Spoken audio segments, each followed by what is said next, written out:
네, 여야 대권 주자들은 연휴를 맞아 추석 민심을 잡기 위한 행보를 이어가고 있습니다.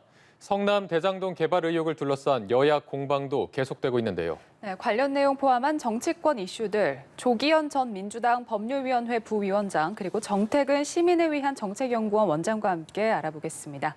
어서 오십시오. 네, 안녕하십니까? 안녕하십니까? 네. 저희가 먼저 호남 경선을 앞두고 있는 여당의 경선 상황부터 짚어보도록 하겠습니다. 지금 추석 연휴를 맞아서 온 가족들이 한자리에 모였을 텐데 이런 자리에서 정치권 얘기가 항상 나오지 않습니까? 네. 추석 밥상머리에서 호남 경선을 앞둔 민주당 경선 상황 어떻게 분석하고 계십니까? 일단은 지금까지 있었던 경선에서 5연승을 이재명 후보께서 달리고 있고 대세론이 형성되는 게 아닌가 했었는데 이제 지난 선거인단 경선 등을 통해서 이낙연 후보가 이제 반전 어느 정도 모멘텀을 가지신 것 같습니다. 그래서 이제 지금까지 사실 수치상으로 보면 전체 선거인단이 210만 규모인데 아직까지 남은 그 선거인단 규모가 더 많거든요. 근데 이제 단순 수치 문제가 아니라 호남 경선이 그 전체 경선 구도에서 차지하는 의미가 굉장히 크고 한 20만 명 정도의 이제 선거인단이 이번 주에 투표를 하게 되는데 호남의 전략적 선택이 어떻게 갈 것이냐 이 부분이 제일 관심 포인트인 것 같습니다. 네. 이재명 지사의 대세론에 힘을 실어줘서 결선 투표 없이 본선을 직행하는 결과로 가는 것이 민주당 승리를 위해서 더 좋은 선택이냐 아니면 아무래도 이제 지지 기반을 호남으로 갖고 계신 이낙연 지사 후보에게 또 이제 의원직 사퇴라는 강수를 통해서 이제 다른 반전의 기회를 잡고 계신데 이분에게 그 기회를 더 드리는 게 낫겠냐 이런 고민들이 있으실 것 같고요. 아직 여론조사 추이상은 이낙연 지사의 상승세가 어느 정도 보이는 건 맞습니다. 그리고 실제 전남만 봤을 때는 이낙연 지사가 더 이제 높게 나오는 여론조사도 있고요. 근데 이제 중요한 건 호남은 아까 말씀드린 대로 전략적 투표, 민주당의 승리를 위한 어떤 선택이 이제 맞는 것인가에 대한 고민들을 하시게 될 것 같고 그 결과가 이번 주 선거인단 투표를 통해서 나오지 않을까 이렇게 보고 있습니다. 네, 말씀하신 대로 수치상으로나 좀 의미상으로나 호남 경선이 굉장히 중요하기 때문에 경선을 앞두고 그 민심을 읽는데 더 중요하게 작용하는 것 같습니다. 현재 민심 어떻게 파악하고 계세요? 호남 경선을 앞두고 지금 세 가지 변수가 생겼죠. 이제까지와 다르게 이제 첫 번째로는 호남에서 이낙연 후보가 이재명 후보를 앞서는 그런 여론조사가 한 2번 정도 나왔어요. 그래서 이 여론조사의 변수가 하나 생겼고 두 번째로는 앞으로 얘기하겠습니다만 소위 이 성남 대장동 개발 비리 의혹 문제가 아주 전면화됐다는 거죠. 그리고 또 한 가지는 정세균 후보가 사실은 전북을 대표하고 있는 정치인인데 이분이 사퇴를 하셨어요. 네. 그래서 물론 그 후보 중에서 보면 박영진 후보처럼 정북 고향을 갖고 있는 후보도 있습니다만 이 정세균 후보를 지지했던 표심이 이재명에게 더 갈 것인지 이낙연에게 더 갈 것인지 이런 변수가 있을 거란 말이에요. 그래서 아마 이제 이낙연 후보 입장에서 보면 이번에 확실한 반전의 계기를 마련하자. 그리고 더 중요한 것은 이제 호남에서 만약에 한 표라도 이기고 나면 이 호남 특히 이제 추석 때 왔다 가신 분들을 포함해 가지고 호남의 민심이 수도권에 영향을 미치거든요. 그래서 아마 만약에 이번에 단 한 표라도 이낙연 후보가 이기는 결과가 나온다 하면 이게 이제 향후 수도권 경선까지 영향을 미친다고 봐야죠. 네. 그리고 민주당 대선 후보들은 TV 토론에서 격돌을 했습니다. 특히 대장동 의혹과 관련해서 이낙연 후보가 역대급 일확천금의 사건이다. 네, 이렇게 이재명 후보를 향해서 공세를 펼쳤고 그리고 반면에 이 후보는 일원의 이익이라도 있다면 후보직, 지사직을 사퇴하겠다. 네, 이렇게 좀 초강수를 뒀거든요. 어떻게 보시나요? 예, 좀 지금 말씀드린 대로 이제 호남의 선택이 향후 이제 경선 구도에서 굉장히 중요한 포인트가 되기 때문에 사활을 걸 수밖에 없는 것이고요. 네. 이낙연 지사께서는 이제 계속해서 이재명 후보가 불안한 후보다. 본선에서 민주당의 승리를 위해서는 본인이 이겨야 된다는 메시지를 계속 주고 계시는데 그 과정에서 이제 대장동 문제가 터졌습니다. 그러니까 아무래도 이제 본인이 이재명 후보와의 어떤 비교 우위 측면에서 대장동 문제를 계속 이슈화시키는 게 경선 전략상 유리하다고 보는 게 당연하고요. 네. 이제 그런 부분을 계속해서 호남 경선까지는 이슈화시키는 게 목표이기 때문에 뭐 이 민주당 지지층 또 이재명 후보의 지지하시는 분들 입장에서는 왜 국민의힘과 비슷한 메시지로 이제 당 후보를 공격하는 게 맞득치 않으시겠지만 어쨌든 이 경선 전략상 이낙연 후보의 선택은 당연한 것이라고 보고요. 이재명 후보 입장에서 보면 조선일보 최초 보도가 나온 다음에 바로 이제 직접 기자회견을 통해서 1부터 10까지 상세하게 설명을 했습니다. 이 사업의 특성이 어떻고 어떤 뭐 컨소시엄 구성이라든가 특수목적법인 그리고 이익 분배 구조가 어떻게 돼 있고에 대해서 상세히 설명을 했고 특히 이 조선일보 보도 가운데 이 본인의 아들이 연루됐다는 의혹이 얼마나 터무니없는 것인가에 대해서 다 밝혔습니다. 그러니까 이 내용적으로는 설명이 됐는데도 불구하고 계속적으로 의혹이 확산되고 있고 이게 이제 특히 국민의힘 측에서는 정치 공세 차원에서 사실 근거 없는 의혹들을 계속 확산시키고 있기 때문에 이 부분에 대해서 이제 명확하게 하겠다는 것입니다. 이건 뭐 본인이 후보직이라든가 공직을 걸 만큼 이 떳떳하고 이 부분에 문제가 없다는 입장을 밝히시는 것이고요. 네. 아마 이 부분이 당장의 뭐 이제 그 호남 경선이라든가 이런 부분에 있어서는 불리하게 보일 수 있겠지만 오히려 이재명 후보께서 국민들에게 이런 부분을 상세히 설명시킨다면 오히려 그 이재명 후보의 특유의 어떤 성과를 내고 일을 해낸다는 어떤 기존의 이미지를 강화시킬 수도 있기 때문에 그런 부분에 대해서 이 이슈에 대해서는 계속 정면 대응을 해나갈 것으로 봅니다. 네, 이렇게 이재명 후보는 이낙연 민주당 대선 경선 후보와의 공세도 이어갔고 국민의힘과도 공세를 계속해서 이어갔습니다. 이재명 후보 측의 발언을 보면 국민의힘 게이트다 이렇게 역공에 나섰거든요.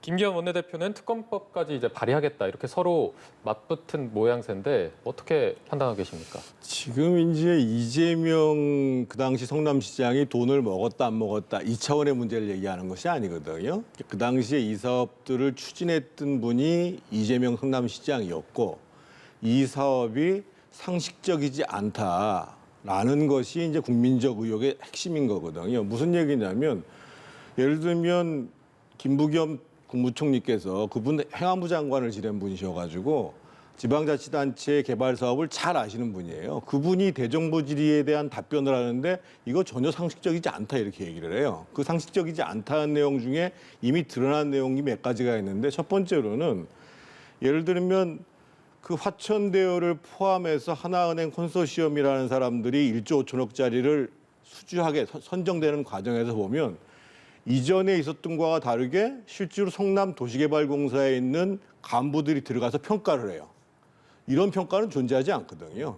두 번째로 이 그 화천대유를 포함한 뭐 천화대공인 뭐 이런 컨소시엄에서 5구역의 토지를 갖다가 수의 계약으로 사들이게 됩니다. 그런데 경쟁 매각을 할 때에 비해서 무려 65%. 그때 경쟁 매각을 했을 때는 대략 평당 1,900만 원인데 65%인 1,200만 원대에 5구역의 토지를 사들여요. 그래서 거기서 나오는 평가 차익이 한 2천억 정도가 났다는 거예요.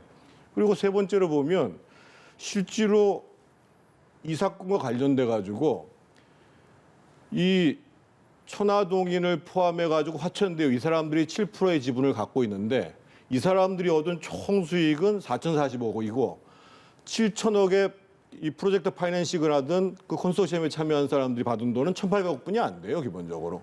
그래서 도대체 이러한 수익 배분 구조를 어떻게 가져올 수 있느냐 이런 문제점들이 있는 것이거든요.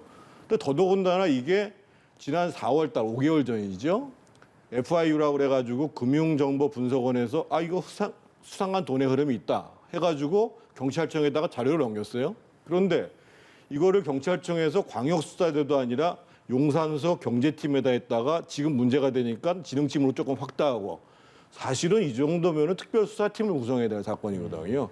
이 전반의 과정들이 이해가 잘 안 된다. 그러면 실제로 지금 제기했던 몇 가지에 대해서 비리나 부정이 제기된다라고 하면 이재명 지사가 돈을 먹었니 안 먹었니는 문제가 아니라 이 사업을 설계한 책임이 있는 거 아니냐, 이 사업을 추진한 책임이 있는 것이 아니냐 이런 문제가 제기된다는 거죠. 네, 말씀하신 게 이제 이재명 후보가 어떤 부당한 이득을 얻었는지보다는 지금 이 이익을 얻는 상황 자체가 비상식적이다 이렇게 말씀해 주셨는데 어떻게 좀 판단하고 계세요? 그러니까 이제 처음에부터 그렇게 문제 제기를 하셨다면 지금 말씀하신 부분을 인정할 수 있습니다. 그런데 최초 문제 제기는 거기 뭐 아들이 개입된 게 아니냐, 측근이 문제된 게 아니냐 해서 이재명 후보의 개인 비리가 있는 것처럼 의혹 제기를 시작했습니다. 근데 이제 이 사업 구조나 이 사업 전개 상황에 대해서 이제 설명이 되니까 이게 사업성 자체에 대한 문제 제기를 하고 있는 것이고요. 이제 그것에 대해서도 보면 지금 말씀하신 대로라면 이게 당초 민간 개발로 추진됐다면 1조 원의 이익이 다 민간에 귀속될 수 있는 부분이었습니다. 그중에 5,500억을 공공 환수하는 사업이었다고 하면 그 자체는 성과로 평가해야 될 부분이 분명히 있는 것이고요. 화천대유라든가 천화동인 그 특수목적법인이 움직이는 내용은 이렇게 대규모 택지 개발 사업에서는 당연히 민간 개발사들이 그 리스크를 안고 개발 사업에 뛰어드는 것입니다. 특히 2015년의 상황을 보면 결과적으로 지금에 와서 대세 상승기의 시작이라는 지금 평가를 하고 있지만 2008년부터 시작된 대세 하락기의 끝 지점이었습니다. 그래서 이 사업의 사업성이 있을 것이냐에 대한 문제 제기를 계속 하는 상황이었기 때문에 투자자문사로 참여한 지금 화천대유나 천화동인 등이 이 사업을 통해서 막대한 수익을 얻을 것이라는 기대는 그만큼 리스크는 안을 수밖에 없는 상황이었고요. 실제 사업 초기에 3년 동안 2018년까지는 단기 순손실이 계속 발생하고 있었습니다. 근데 지금 말씀하신 대로 그 사업 지구 중에 5개 지구에 대해서 개발 사업을 수행하면서 이제 이익으로 돌아서긴 했는데 그 부분 역시 특수목적법인 내에 성남시가 공공 환수하는 부분을 빼고 나머지는 하나은행이라든가 국민은행, 기업은행 등 이 튼튼한 금융권들이 참여했고 그 안에서 수익 구조를 그렇게 분배한 겁니다. 근데 실제 거기에서 이 대규모 뭐 1조 원 가까이 투입되는 사업비에 대한 책임은 실제 그 자문사가 다 부담해야 되기 때문에 결국에 그 책임을 그 리스크를 떠안은 상태에서 이 사업에 뛰어든 것이죠. 그러니까 마치 이게 사업 규모로 왜 그 5천억 상당의 배당금이라든가 투자 수익을 왜 민간하게 줬냐라고 하면 전국에서 벌어지는 국가 아니면 지방자치단체의 어떤 사업 부분 모든 사업이 다 민간의 인허가를 통해서 그 수익을 얻으려고 이제 뛰어드는 사업인데 사업성 자체를 애초부터 이제 부인한다는 측면에서 그런 식의 접근은 이 사업의 본질을 아는 분이라면 비판을 위한 어떤 정치 공세이지 실질적으로 내용상에서는 문제가 없었다 이렇게 보는 게 타당하다고 봅니다. 네. 한 말씀만 좀 간단하게 두 가지만 네네. 지적을 해야 되겠는데요. 이제 저희가 법인을 설립한다는 거는 기본적으로 이제 투자한 지분만큼 손실을 받게 돼 있는 거예요, 기본적으로. 그런데 지금 예를 들면 화천대유, 천화동인을 다 포함해 가지고 이 7%의 지분을 갖고 있는 사람이 투자한 돈은 350억입니다. 근데 이 컨소시엄에서 들어간 돈은 7천억이에요. 그러면 기본적으로 리스크를 안는 것만큼 수익도 같이 나누는 것이 맞는 거예요, 기본적으로 구조 자체가. 그래서 처음부터 도대체 이렇게 이익 배당 구조를 갖게 된 것은 어떤 연유에 근거하신 것인가라는 문제 제기가 되고 있는 것이고 또 한 가지 더더군다나 지금 뭐 대세 하락기의 끝장에서 이제 올라왔다고 얘기합니다만 문제는 뭐냐? 이 법인이 토지를 갖다가 수의계약 받았을 때 무려 65% 정도의 금액으로 받았다는 거예요. 경쟁 매각했을 때는 100% 그러니까 평당 1,900만 원에 받았는데 그러면 이게 도대체 어떻게 가능한 구조였는가? 그래서 지금 성남도시개발공사에서 내부에서도 지금 문제가 나오는 게 실제로 이 사업을 추진했던 본부장한테 내부에서 이거 문제가 있습니다라는 그런 얘기가 나왔다라는 거 아니겠어요? 그래서 저는 이 문제와 관련해서는 지금 앞으로도 지금 이제 이재명 지사가 수사를 하라고 얘기를 하니까 앞으로도 국정감사에서도 아마 우리 이제 경기도를 포함해서 지방자치단체 감사가 국정감사 경고회의 같은 데서 하거든요. 행안위에서도 하고요. 그래서 이 문제와 관련해서 민주당에서 증인들 절대로 뭐 못 나오게 한다거나 이렇게 하지 말고 다 나오게 하고 심지어는 이재명 지사도 나올 필요가 있으면 나와야 돼요, 사실은. 그렇게 하고 정부 차원에서는 특별수사팀 구성하라 이거예요. 그래서 제대로 수사하라 이거죠. 그러고 난 다음에 거기서 비리가 있었다고 한다면 그 비리가 어떻게 가능했는지 지금 뭐 어떤 무슨 뭐 이재명 지사의 주변의 변호인들 뭐 판결했던 뭐 그 대법관들 뭐 이렇게 나오는데 그거는 우선 비리가 있었는지 없었는지를 규명하고 그런 다음에 확인해도 늦지 않다는 거죠, 기본적으로. 네. 네, 알겠습니다. 민주당 대선 후보들 이야기 다시 나눠보면 이낙연, 추미애 후보 간의 설전도 이어졌습니다. 이게 고발 사주 의혹의 핵심 인물인 손준성 전 대검 수사정보정책관, 유임 책임론 이게 사실 지난번 토론 때 나왔던 이야기거든요.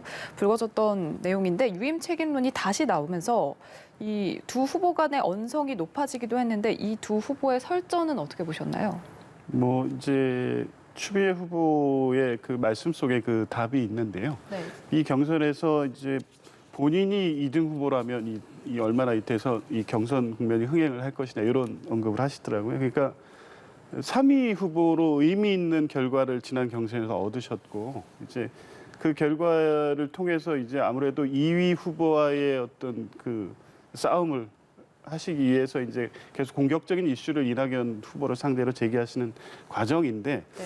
사실은 뭐 이 부분을 저희가 뭐 많이 언급하기에는 좀 적절하지 않은 게 이제 본질은 손준성이 유임의 문제가 아니라 실제는 이제 고발 사주 의혹 아니겠습니까? 그 과정에서 이제 손준성이라는 현직 검사가 고발장을 보냈다는 의혹이 있고 그걸 당의 김웅 의원이 받아서 그 고발장을 가지고 실제 그 최가우 의원에 대한 고발이 이루어졌습니다. 그러니까 사건의 본질은 이것인데 민주당 경선에서 이제 그 격가지라고 할 수 있는 손준성 그 검사의 유임 책임론이 자꾸 이게 부각되는 것은 사실은 당 입장에서는 이렇게 바람직한 내용은 아닌데 어쨌든 경선에서는 후보들의 본인의 어떤 입장이라든가 뭐 전략 차원에서 제기할 수 있는 이슈라고 보여지고요. 아마 이 호남 경선 이후에 이 이슈가 이제 오래 갈 것 같지는 않고요.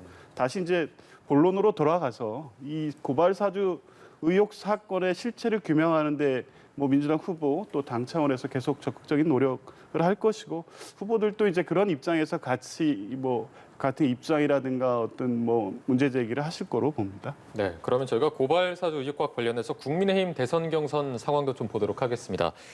윤석열 후보는 고발 사주 의혹 등으로 좀 주춤한 사이에 홍준표 후보가 무섭게 치고 올라오고 있다 이런 평가가 있는데 현재 대선 경선 판세 어떻게 보고 계세요?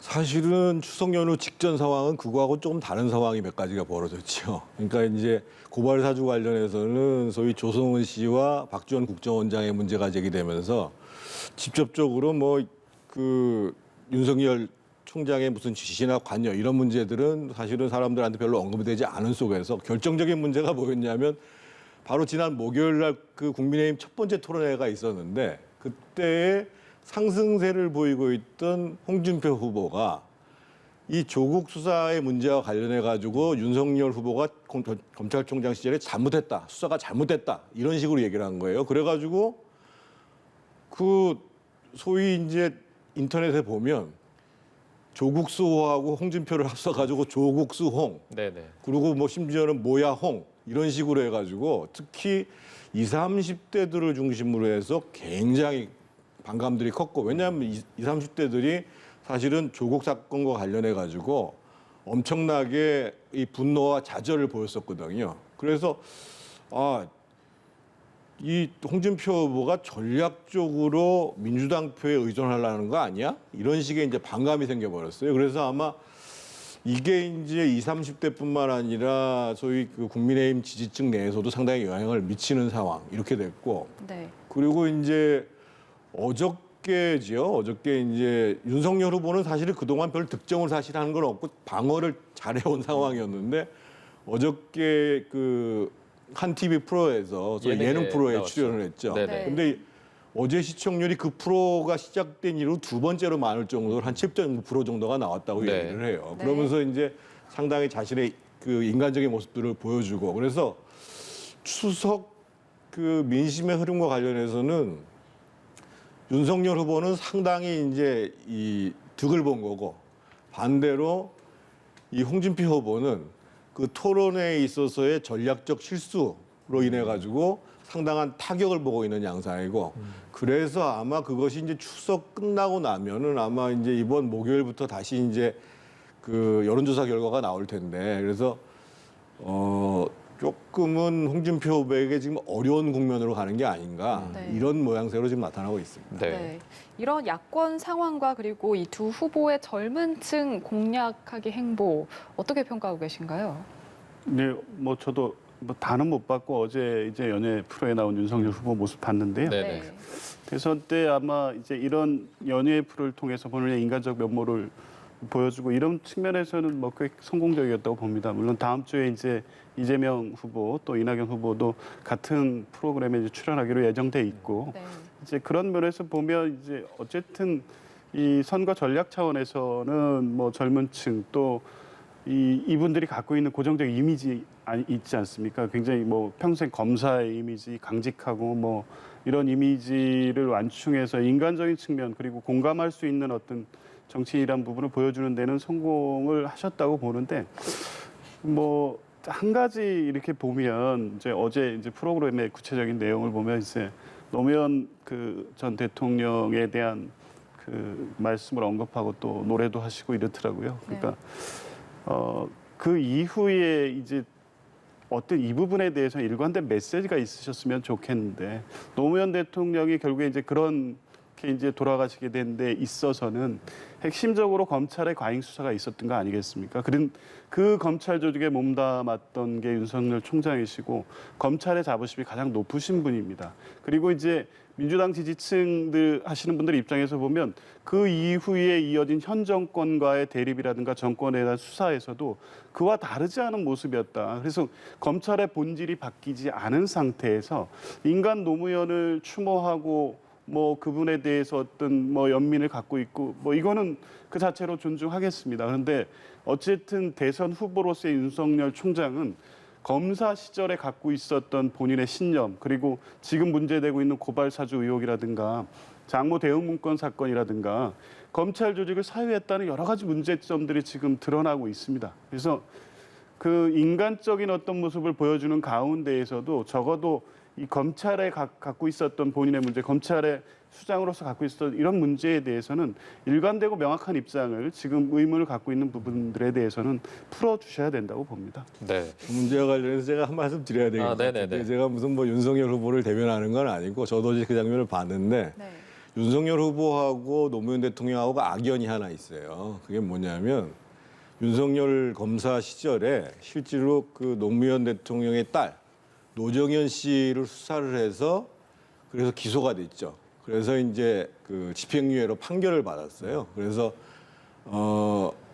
그러니까 노무현 대통령을 사실은 이 윤석열 검찰총장 그 검사가 직접 수사한 거는 없거든요. 근데 어떻든 그 딸을 수사를 해서 기소를 했고 그 문제와 관련해서 뭐 이제 수사가 잘못됐고 과했고의 차원을 떠나가지고 상당히 인간적인 면에서 좀 그런 게 있잖아요. 아무래도 가족들을 구속시켰으니까 그 구속이 된 건 아니었죠. 그런 면들이 아마 이제 노무현 대통령이 돌아가신 다음에 더 생각나서 그런 것은 아닌가 이런 생각이 들고 결국은 이제 윤석열 후보든 홍준표 후보든 특히 이제 20, 30대와 관련해 가지고 이분들이 해야 될 것들은 사실은 여러 가지 이제 친근한 이미지라든지 소탈한 이미지를 전달하는 것도 중요합니다만 네. 지금 20대들이 기본적으로 절망하고 있잖아요. 앞으로의 기회는 없고 지금 현실은 빡빡하고 그리고 지금 정부가 하는 걸 보면 무슨 연금이나 여러 가지 재정 같은 것이 후대 세대들한테 부담을 떠넘기는 이런 양상이 되잖아요. 그래서 20, 30대들이 봤을 때 나의 미래와 관련해서 확실하게 대안을 제시해 줄 수 있는 후보냐 이런 판단을 하는 게 중요하거든요. 그래서 네.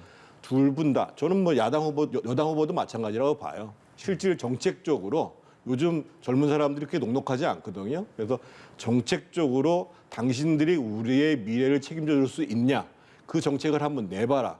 이게 중요한 문제이기 때문에 저는 뭐 윤석열이든 홍준표 후보든 그 20, 30대의 미래에 대한 확실한 대안, 정책 이 문제를 제기하는 것이 가장 중요한 문제라고 보여집니다. 네.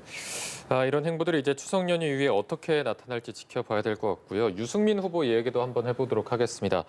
어제 박정희 전 대통령의 생가를 찾았는데 좀 곤욕을 치렀습니다. 어떻게 보면 그 배신자 프레임을 정면 돌파하겠다 이런 의지로도 보였는데 쉽지만은 않아 보이거든요. 어떻게 보셨습니까? 정면 돌파해야죠. 방법이 없죠. 그러니까 지금 유승민 후보뿐만 아니라 윤석열 후보도 갔을 때도 똑같은 일이 벌어졌단 말이죠. 주로 이제 우리 공화당 지지자들을 중심으로 해가지고 상당히 이제 좀 격렬하게 지금 이제 박근혜 대통령이 지금 감옥에 있는 문제에 대해서 안타까워하시는 분들을 중심으로 벌어지는데, 근데 지금 실제로 전체적인 대북 경북의 민심이라는 것은 누가 확실하게 정권 교체를 할 수 있는 주자냐. 그러니까 지금의 상황을 근본적으로 정권 교체라는 걸 통해서 바꿀 수 있는 확실한 사람을 지지하겠다라는 퍼센테이지가 훨씬 높은 거거든요.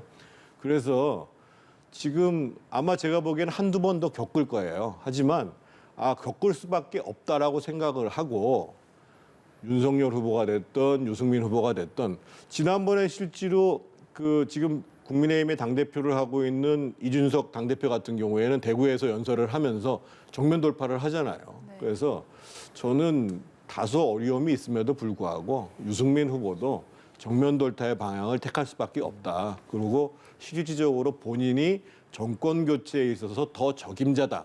이런 부분들을 확실하게 드러내 보여줄 수 있는 것. 이게 저는 해결책이라고 보여집니다. 네, 네. 알겠습니다. 오늘 말씀 여기까지 듣도록 하겠습니다. 정치권 이슈들 조기현 전 민주당 법률위원회 부위원장 그리고 정택은 시민을 위한 정책연구원 원장과 함께 알아봤습니다. 두 분 고맙습니다. 고맙습니다.